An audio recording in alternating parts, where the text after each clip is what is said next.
everyone, and welcome back to the Roger Reviews channel. And today we're taking a look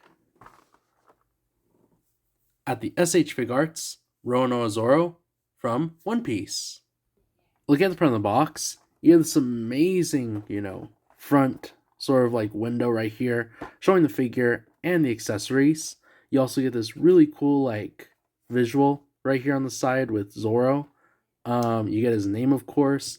You get his name as well right here, the S.H.Figuarts logo. And this is part of the Redo Yashima sort of like set with the One Piece characters.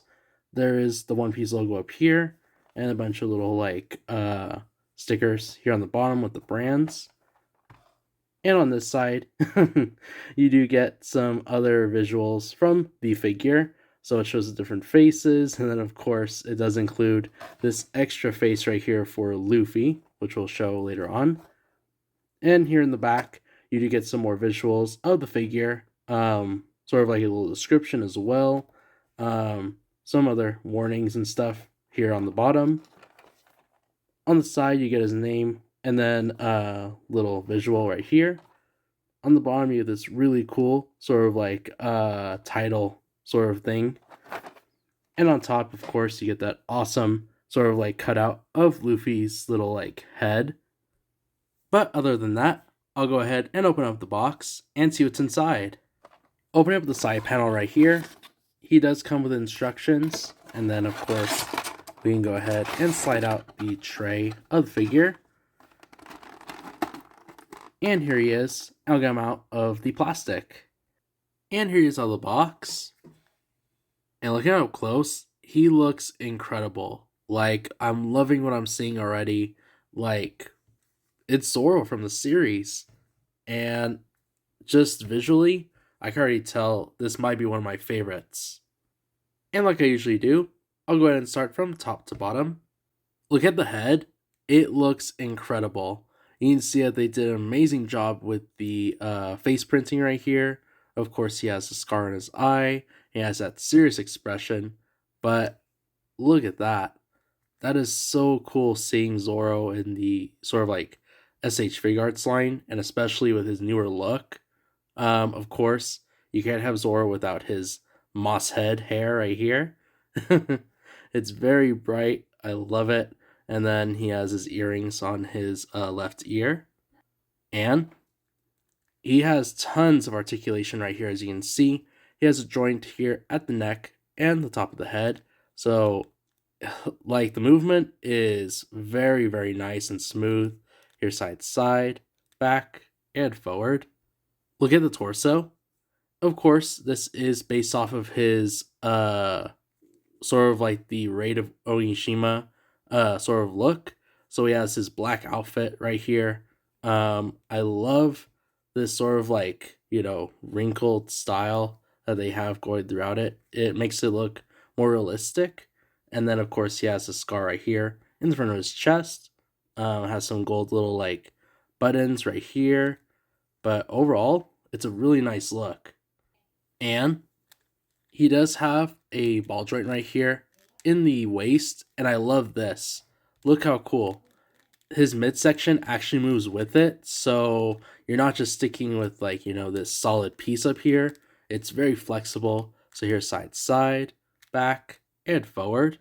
Looking at the arms. The arm is very interesting. To stick it outwards, you do have to turn the shoulder, and it goes out about there. It does go all the way around with ease.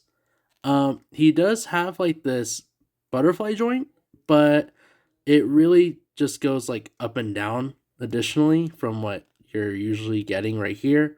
So it's kind of interesting. I've never seen that before. He does have this shoulder with his bandana that he wears.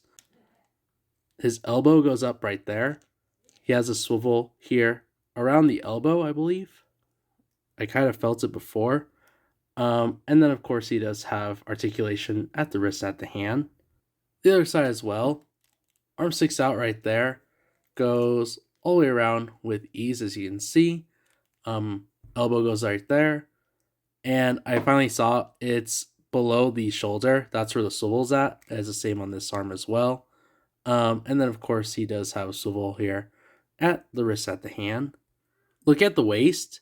He has this red sash, and it is really cool because just like Luffy's sash, this is made, or actually is a separate piece altogether, but you can move it around pretty freely. And then, of course, as the loop to put his katanas. He also has like this peg right here to sort of like, you know, adjust it and then, put it in there securely so they're not just loose. And looking at his legs, um, overall, I like how the bottom part of his outfit is made of a looser plastic, as you can see. It's very nice, but it is limited because the legs only go out right there, as far as like a sitting position. Um, as far as a split position, it only goes about there, and that's pretty much it. And then of course it does go back about there. So I was saying, and Zoro does have, legs, and if you remove this part right here and take off the bottom half of his outfit, you can see that he does have legs underneath. He does have a swivel here on the thighs, and then of course looking at the knees, they have tons of flexibility, which I like. The only thing is, with the bottom half of his outfit, it does limit him with the articulation, unfortunately. But yeah, just like I was saying, unfortunately, with the limitations of the bottom half of his outfit, he's only able to go into a kneeling position right here, with the bottom half on. And lastly, looking at the boots, they have this really nice glossy texture to them, and they just look really neat overall. Of course, they do move around pretty nicely, as you can see. They do have an individual swivel right here, so that's nice to know. I believe the toes actually move. Yep. I was just making sure of that. I saw the pegs there. So the toes actually move up just like that. The feet do go up, down, and he does have a rocker ankle, so he has some cool action poses. And now we'll look at the accessories, starting off with the additional faceplates and head. Zoro comes with 3 additional faceplates right here, and an additional head. To put on the faceplates, it tells you to take off the faceplate just like this, and the hair accessory, but I was actually just playing with it, and you can actually just put it in just like that. It's very flexible. So here's his sort of like grinning expression. Looks very cool. And then we have sort of like this yelling expression up next. There's this one. Really cool detail to this faceplate. And then lastly, he has this surprise expression, which is the one that's just like Luffy's. I can already hear him doing his gasping noise in my head. But to put on the additional head, you will have to take off the head entirely. Very easy to come off. It's very smooth. And then afterwards, you can just put this one on there until it clicks into place just like that. And there you go. And here's a close-up of the additional head. And of course, you can see that there is a slight bit of change to the entire head. Of course, the mouth is open for a reason, and I'll show that fun little feature in a minute. But real cool, he actually has the black bandana on. So there's also another accessory which I'll show that sort of like, puts this feature to the next level, and it's really cool. But I like this look. And the next accessory is this shoulder piece. So what I've done is I removed Zoro's arm. It comes off of the peg, just like you can see right there. You're going to want to take off this top part, and then once you have his arm right here with his forearm, you then replace the one with the bandana right here. It kind of like slides in, and then you can hear it snap as so, and then you just push the other piece in there until it's secure enough, just like this. But yeah, I think that's a really cool play feature, giving the, expression that he's taking off his bandana, put it on his head instead of having it right here still on his arm. That is a really cool little, amount of detail right there. Up next, we'll look at his katanas. Here's a closer look at the stored katanas. As you can see, they come in their beautiful scabbards right here. I love how they're like super detailed. Um, I also like how they're like made of a higher quality plastic. You can tell right away just because this is made, to go on his hip and things like that. So you don't want them swaying, everywhere when you're with the figure. So to put on the katana right here on the side of his hip, you're gonna want to take off each of the katana handles right here, and it shows that you're supposed to slide it in right here. So it took a little bit of getting in there, but eventually the swords did, fit into place right here on his sash. But it was a bit of a pain to get in there because you're having to turn this right here, and then there's also the two pegs right here around the sash. It was a little bit difficult to put on. What I did is I took Zoro apart like I showed before. That made it a little bit more easier to work with because you're just dealing with the sash now. And then after I did that, I just put back on the grips of the katanas, and it looks really good. And up next, we'll look at his hand accessories right here.